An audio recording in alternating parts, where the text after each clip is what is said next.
Forefathers actually are German, and in the 16th century, when they were in Germany, they were all farmers. There was no other industry, and they had always large families because they needed people to work on the farm, so they had their own family.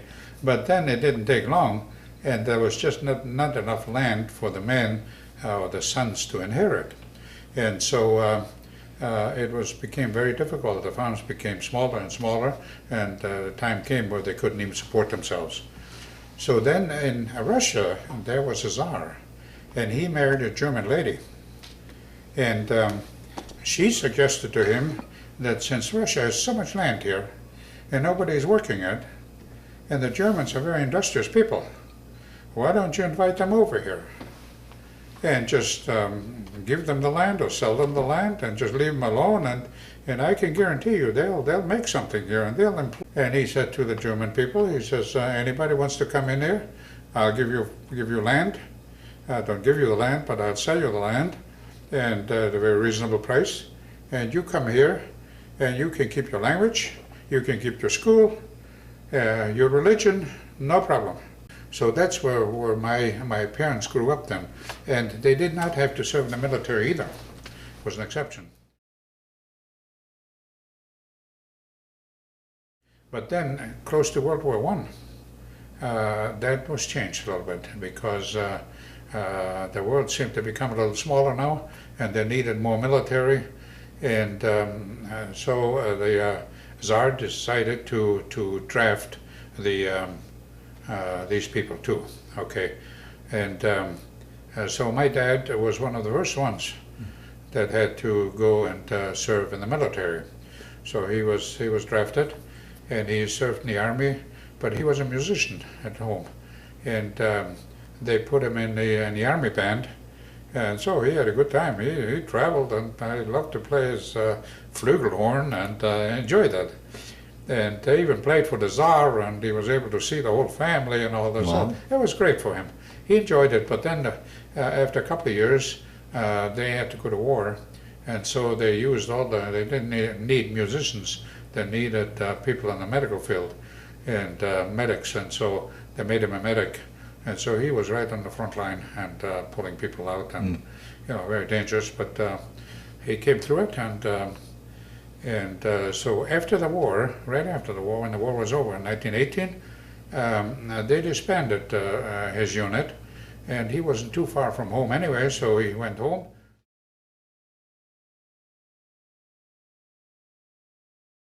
And it didn't take long, and there was another army revolution started, and that was Stalin started that, and they called this Stalin's army the Red Army. And the other army, the Czar army, was called the White Army. So they had the Red Army fighting the White Army. So my dad was pulled back in again, but he said that's a losing cause here. They're so well armed, so well trained that there's nothing we can do because we just can't win. And so he just threw his weapon away and went home. And so it didn't take long, and the communists took over. Mm-hmm. And that's how they took over. They weren't too quick, but it took some years, but they took over very, very systematically. They had a plan. They knew how to do it. And the first thing was that they left the people pretty much alone and said, you can do whatever you want. But then they went after the farmers and came with a collective system and made the farms part of the ownership of the government. But then, after that, then the communists came in and say, all right, listen, we want you to deliver more. And every year it was more and more. And when they had it all delivered, then they said, oh, you didn't do this here, and if you don't have it, you got to pay for it. So they got the money and they got everything, and finally they couldn't pay anymore, and they said, okay. They came in one evening, and we have an auction. Opened up the house, auction, everything after was in the house. Okay, so they had nothing left. And then the next thing was, the way they got rid of the families now, those that they did not want. Instead of going out and beheading them, no, they didn't do this. They went out and they said, listen, we're going to go in at night. And we go in at night and pick up the man of the house. Pick him up, put him into a labor camp, and there he's never come back. Okay. So they put men in labor camps, picked them up in labor camps, and then a few weeks later they came and picked up the family. They had nothing left anyway, everything was gone. So they took them, put them in train cars, sent them to Siberia. And so that's how they ended up in Siberia, and Siberia was very bitter cold. They didn't have enough and a lot of them died. It was just too cold. And so that was one way of getting rid of the families. And so my dad was targeted. And somebody found out about it, and there were a lot of relatives around there, and said, tonight it's your turn, you're going to be on. And he said, went home, told my mother, and said, listen, I'm going to go and just go into a neighbor village for a night or two, and then they probably forget about me and go somewhere else, and I'll come back. And my mother said, no, we suffer together. And by then they had 4 children, okay, and 5 children. And she was pregnant again. And so they left everything. Within an hour or two, a relative came, took my dad and the family, and drove him close to the train station. And when the train rolled in, somebody else had got a ticket for him, and that was the train that went to Moscow.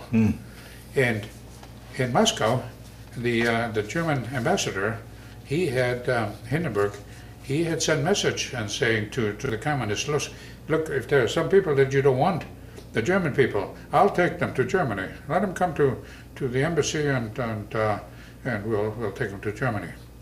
So he had several train loads that he took to Germany. But then he said, well, that's enough, no more. So with the last train, my parents came out of Russia, the last train that left. And the German government took them then, those that were left over, there were a bunch of them, and they went and they went to some of the large landowners in Germany and the government said, we'll buy your land here and we'll give it to, or make it available to those immigrants from Russia now. And that's what they did. So my parents started again farming. After a year or so, they had to build the housing first and all this. So in the meantime, another sister was born. My older sister, went 2 years older than I was born, in the refugee camp before they even got to Sukwitz. And then I was the first one that was born in Sukwitz. And then there were 2 more after me. So, but anyway, I was born in 1932. 1933, Hitler came to power.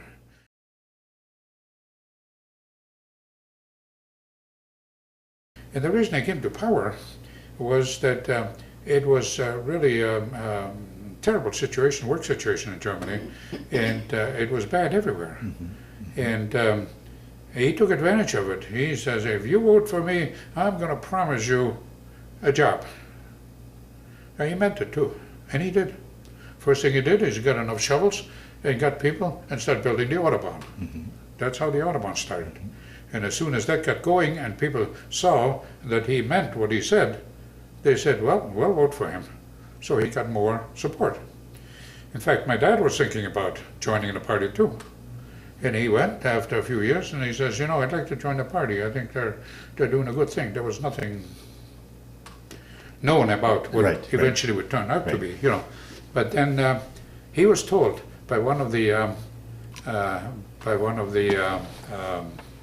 local politicians. He said, hey, listen, Johan, that's his first name.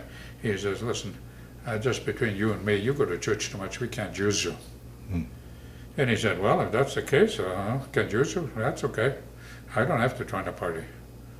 But in good faith, I thought I would. Okay. They never bothered him. They never bothered him. And so he was there, and the others joined the party, and things turned around because Hitler started not only building the Autobahn, but he started the war machinery. he went to Mercedes-Benz and he says, listen, instead of building trucks here, we want you to build cannons and guns and trucks for the army and all this. And they did. And there was a big boom then. So that's how he got into power. And, you know, the only thing, people always ask me, what did you know about, or what do you know about the Jewish persecution? Right. And this. Well, I tell you what. Here's what I know. And I was very alert when I was a young man growing up, and even at age 8, 9, 10, during the war years there, I observed everything, and I remember very well what happened. And I listened to people, listened to what they were saying. And I also knew that my dad had a radio, and at 10 o'clock in the evening, the news came on, and that was a broadcast from a British channel, and that was a propaganda channel, okay? And nobody was supposed to listen to that. Yeah. But he turned all the lights off, covered himself up, and listened so closely nobody could hear what was said. But he knew what was going on, but he never said anything. So then one day I was about, it was 1942 or 43, so I was about 10, 11 years old, and we went to town. I lived in that's a small village, Sukkot's a small farming village, and we went to town every so often, and so he took me along. He says, Paul, why don't you come along? We go to town today, and we bought some groceries and a few other things there. And I looked around and I says, hey, Dad, what is this? You know, a lot of guys said they were this yellow star here, a big star. He says, oh, that's the Star of David, the Jewish man. They have to, there's a new law now, they have to wear the Star of David on their lapel or on their shirt. And I didn't say anything, you know, so the Jews, I didn't know anything about it. Anyway, it wasn't a year later, we went back again. And we walked around and walked to the streets, and I said, hey, Dad, what happened to the man that wore that Star of David? I don't see it anymore. You know, he says, I noticed that too. They're no more here. That's all we knew. That's all I knew. Yeah. And the average German did not know what was going on until the end of the war. Talk a little bit about your life during the war years. What was I can't imagine living in a war.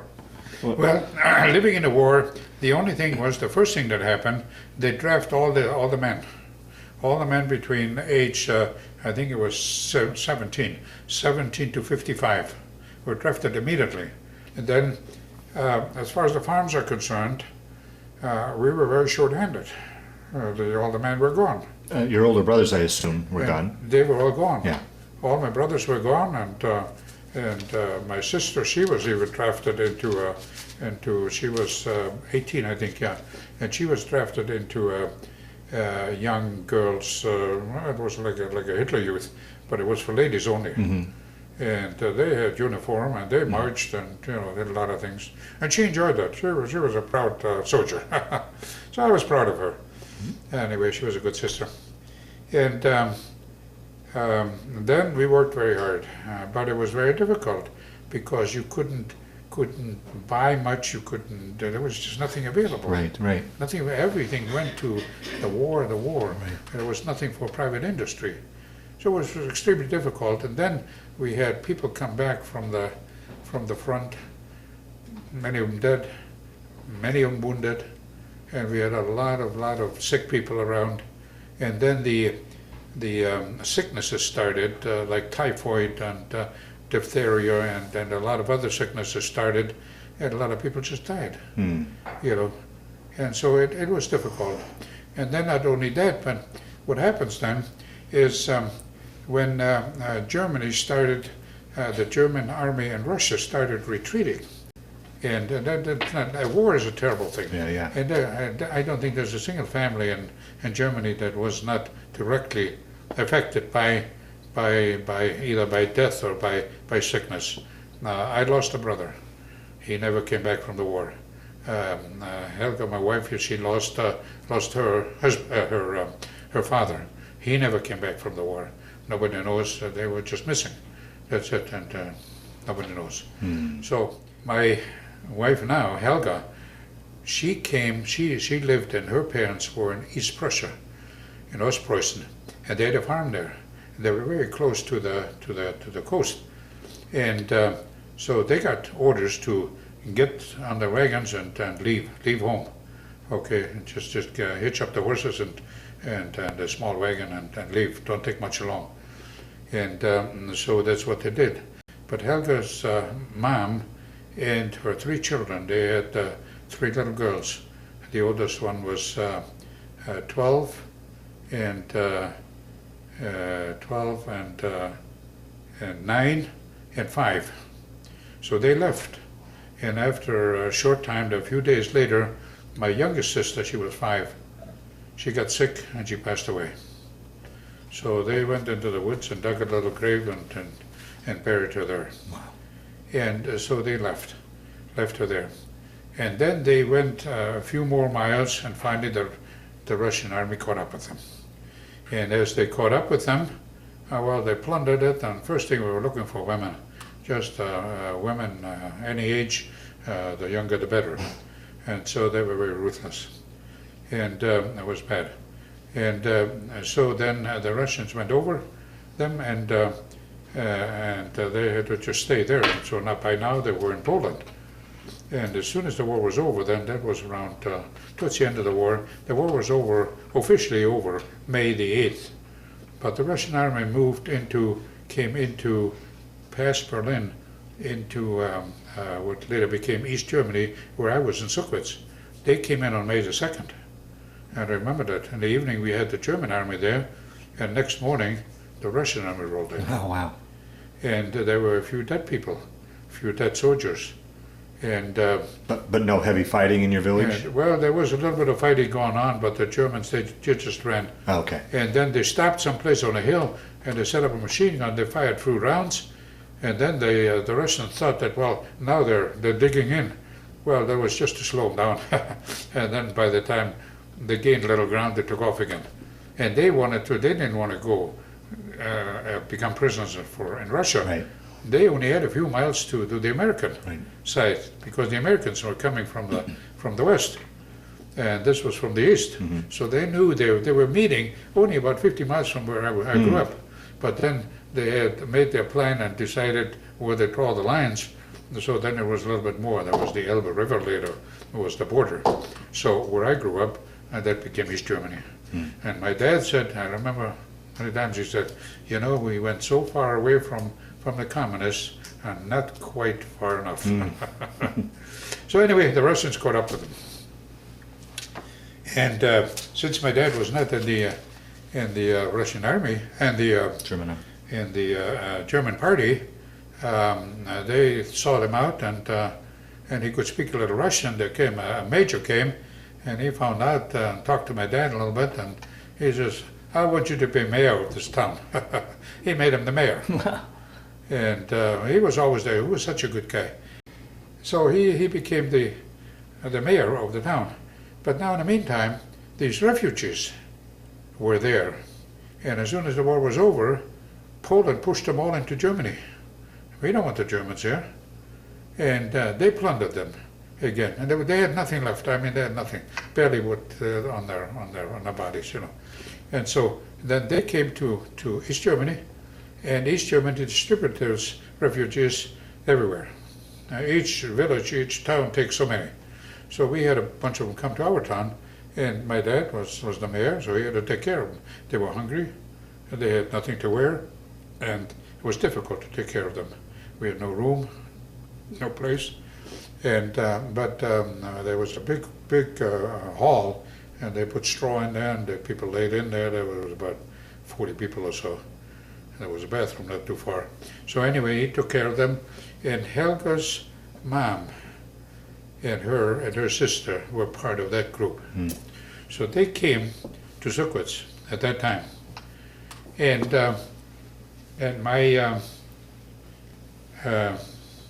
my dad said after just a few days or so, I don't know how long it was, I forgot what time. Yes, how long? What? Oh, anyway, it wasn't too long after they came that Helga's mother got sick. And she was sick already, but really sick. and then she passed away. And so Helga and her sister became orphans. And there was a couple, they were a middle-aged couple, they were farmers, and they said, well, we'll take them in. They were good friends of my dad, and he knows them well. So they took the girls in. And then we had, my dad made a casket, he just put some boards together and made a box basically, nailed it together and put the body in. And then we had on our farm, we had a wagon that was kind of an open wagon. It was easy to put things on top. And a couple of horses, we only had horse-drawn carriages. And so I was the driver, I was 13 then. And we put the casket on, and we went 2 kilometers to the cemetery. But in the meantime, we had to, the day before, we had to dig the grave. And I went out there and dug the grave with a fellow next door. The two of us dug a big grave, and you go 6 feet deep, and so wide, and we knew what the size was. That was an experience too. But anyway, we dug the grave, and then we took her out there, and then the lay preacher came along and he gave a sermon, and we buried her there. Okay, so Helga was sitting on my wagon with me, next to me. That's where I met her. And I looked at her, and my heart went out to her. Wow. And she was such a sweet girl, and that's where the story started, our relationship.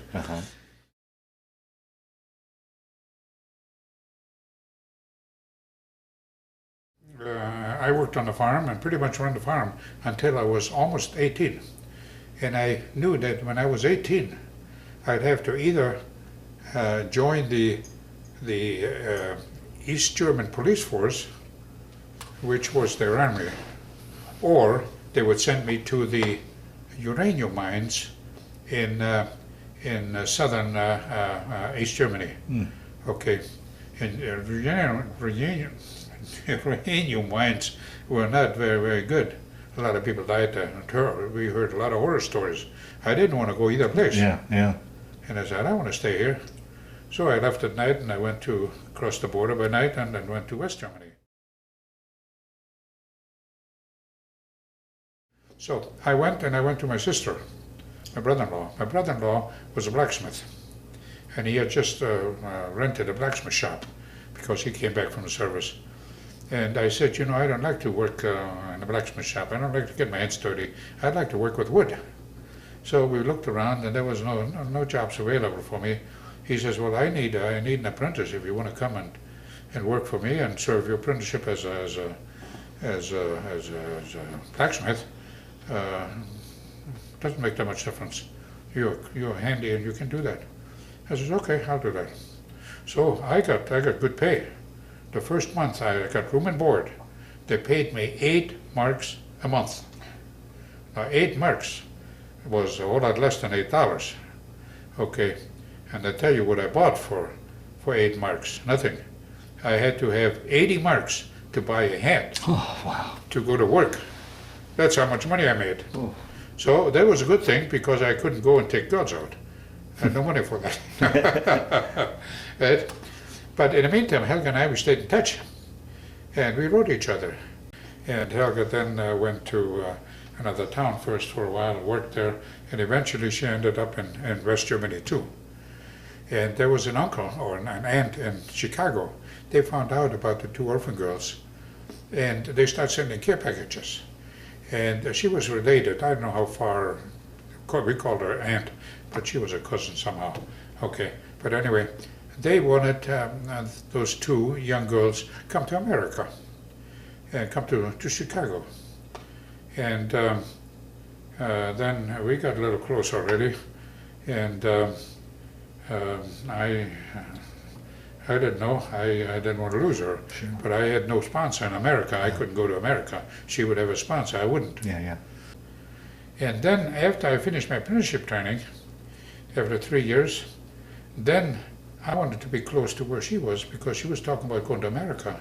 And I said, wow, Germany lost the war. I have no future in Germany. My fatherland, the Russians have again. Yeah. I got nothing. Yeah. I want to go to America. How do I get there? She would be the only link. But I needed a sponsor. I said, well, if she goes to America, then I'll go to Canada. Then there's no ocean between us. Then I can go and drive her and see her, and you know.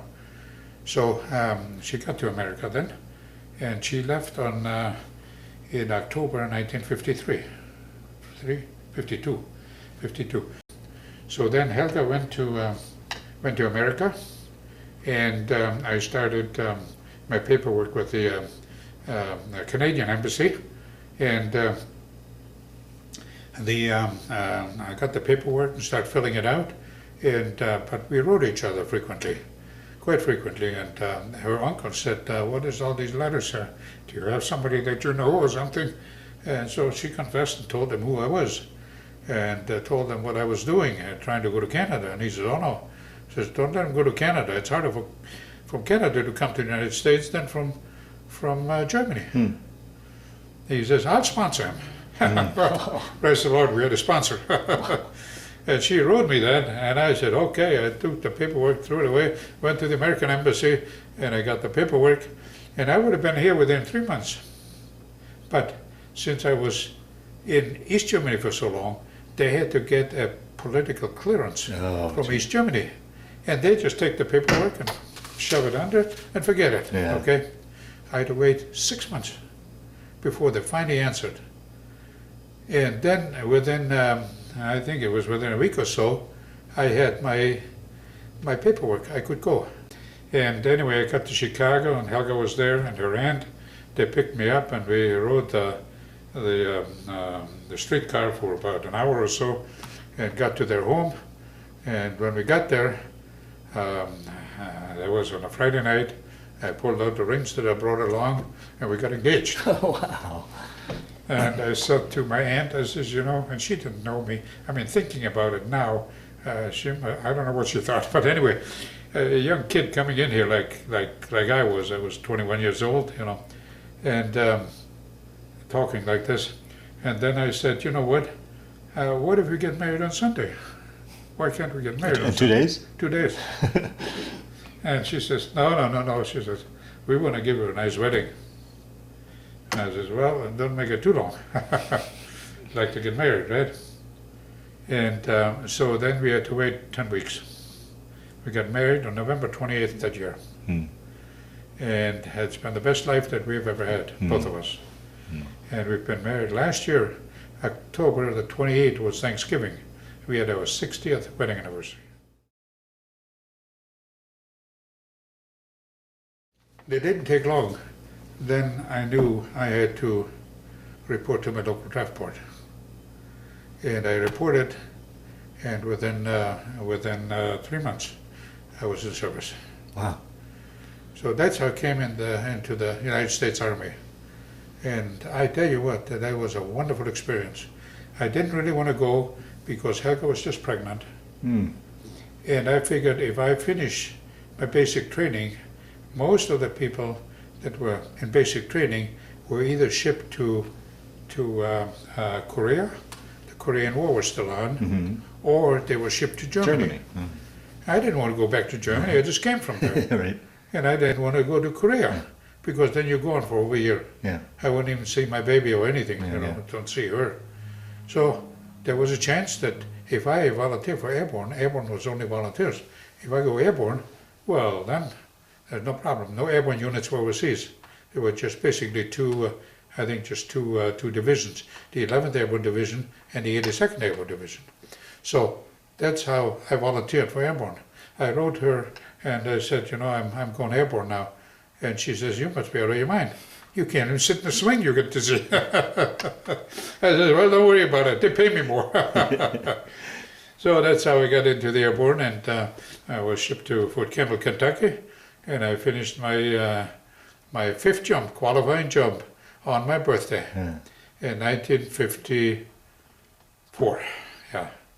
So then I was a qualified paratrooper. How was your English at this point? Had your English improved? Well, you know, when you can't speak any English at all, but one thing I knew how to march. Hitler taught me how to march, and I realized pretty quick that You have to be alert and always watch what others are doing and stay out of trouble. Never volunteer for anything. Mm-hmm. Once they get your name, you're in trouble, okay? And I said, I'm here for 2 years only, and I'm going to soldier. I'm going to be the best soldier that this army has seen. You know, I spit shine my boots every night for an hour and a half. Spit on it and shine it. It was, the toes were so shiny you could see yourself in it like a mirror. And I dressed well and I cleaned well, everything, never a problem. So that was to my benefit, because it didn't take long. They were looking for people to promote to corporal, and didn't find anybody, but I had a clean record and a neat record. So they even waived the waiting time to be promoted. But I could speak some English by now, the Army English, okay, what I needed every day. Yeah. I couldn't converse very well, but I could. For instance, when you get into the service, the first thing you have to do is you have to learn the 10 general orders, and those are the general orders about how to be a guard. I walk my post in a military manner, and that's all I remember. The rest of it I forgot. But now you have to remember that. And I memorized it. I was one of the first ones that memorized it. I had no idea what it meant, but I memorized it, okay? And so these kind of things really were good, okay? And I figured that you always need a good positive attitude. Okay, somebody tells you something, say, yes, sir, and you do it, okay? No questions asked. And so because of my MOS and my background in machining and that, they put me into the artillery. So I became part of the artillery, and they put me in the motor pool. And the motor pool, well, what we do is we haul the ammunition around, okay, and do whatever needs to be done, okay. So it didn't take long. I went in, they had a shop there. And I went out and we picked up, we had a lot of, it was anti-aircraft artillery. And we had 40 millimeter guns. And they're about this long, the cartridges, and they're about 2.5 inches in diameter or so. And I thought, boy, this is really neat. We got all these cartridges here. I can cut them off, make them about this high. And I had no tools, just a hacksaw. I cut them off and I filed them nice and flat. And then I cut 3 grooves in it. 2 small ones for cigarettes and 1 for a pipe. Another pipe for a cigar. And then I took a 50 caliber shell and cut a piece out and soldered that in there, 2 of them, and 150 for the cigar and 230 for the cigarette, was just the right razors. So I soldered that in, and I made an ashtray. And I shined it up, it was all brass, it looked sharp, you know. And I sold them, $10 a piece. Wow. So, and then I gave one to my battery commander. I said, hey, you need an ashtray? Oh, he liked it, you know. So he never bothered me. From then on, I had my pass in my pocket. No more kitchen police duty, nothing, no guard duty. I was on my own. But I didn't mess up, okay? I did my job. So I continued working on the more ashtrays, and I had long orders there. And then one day the captain came and he says, hey, listen, our battalion commander, he's new at this and he just qualified as a pet trooper. Hey, we want to give him a party. And we need a prop blast cup, a prop blast cup. I don't know what it is. I says, what is it? Well, it's just a cup, and they want handles on there, and they drink beer. And so do you get, I guess they have kind of ceremony, and they kind of get him, I don't know. I know nothing about it. I don't drink it, so I don't know anything about it. But anyway, he says, I says, what do you want? What do you need there? He says, well, something like that with a handle on it. So I says, I know what you mean. Okay, I went and took a 40 caliber, cut it about this tall, and then I took 2 handles from the reserve chutes. Since I was in the service battery, I had access to all those parts. I took 2 of them and I soldered those on, and then I put the battalion crest on there, and I put his colonel, whatever it's called, on there, soldered that on there, and a few other things. And it looked sharp, and I polished it up real good. And he gave it to gave it to the colonel. Oh, that was the biggest thing that. So I had a mate, you know. So it was good for me. But then the time came where I had to. The 11th Airborne Division was going to send overseas to Germany, and you needed at least 12 months service left on your tour. And if you didn't, then you had to re-enlist for 3 years. That was the law.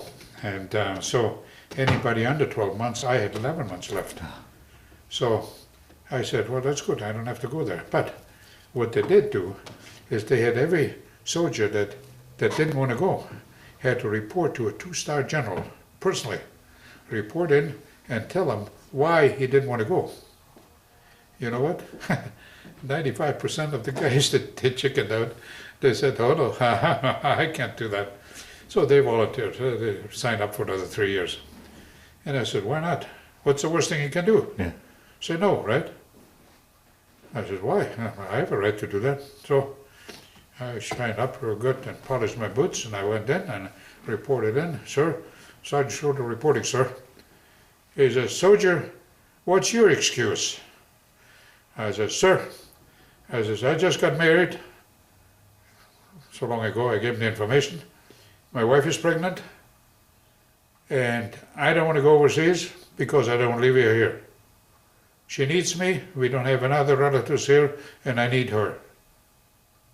He looked at me, he says, that's a good excuse. Tench, hut, about face, forward, march. They marched me out. Next thing I had my order to go to the 82nd Airborne Division, transfer to the 82nd Airborne Division. And I went there, and they put me in the motor pool again, and I soldiered, and then they were going to discharge me 2 months early, because they wanted to get rid of some people. And I said, no, I was drafted for 2 years. I'm here 2 years. That's it, not a day less. And so I stayed. I finished my 2 years. I got an honorable discharge.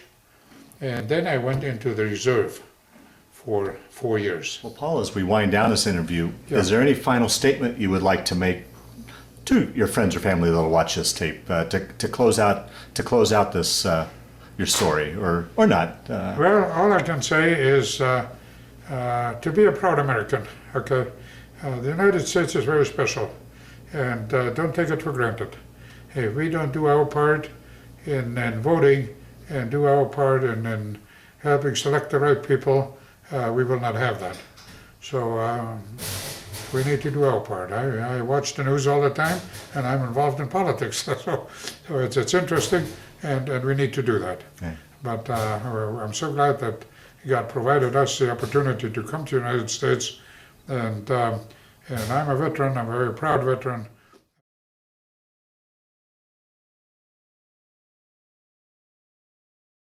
Yeah, this is we're an international family.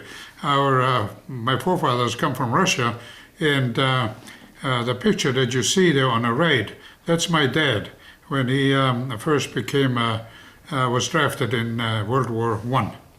Next to him is his brother-in-law. Yeah, this picture is a picture of my oldest brother, and he is in the German uniform.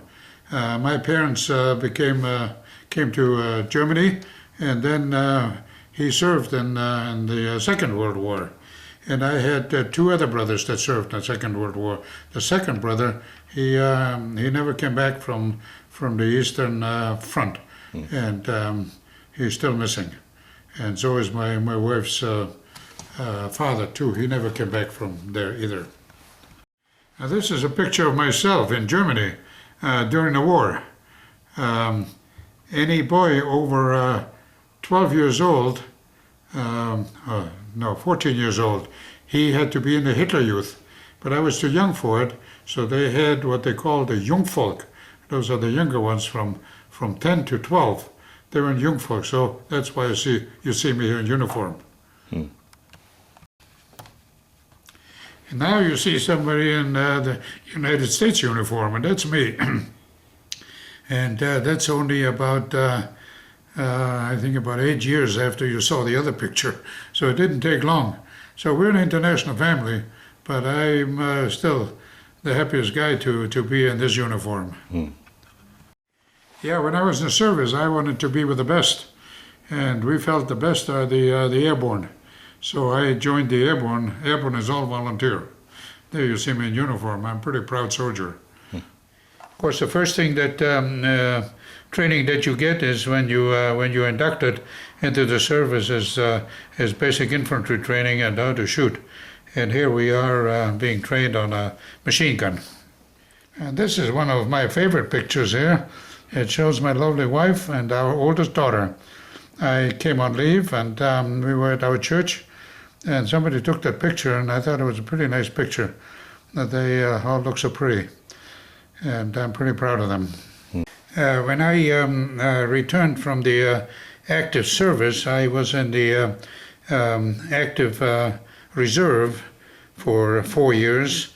And the Tribune, that's the Chicago paper, they gave a special award out honoring one non-commissioned officer and one private.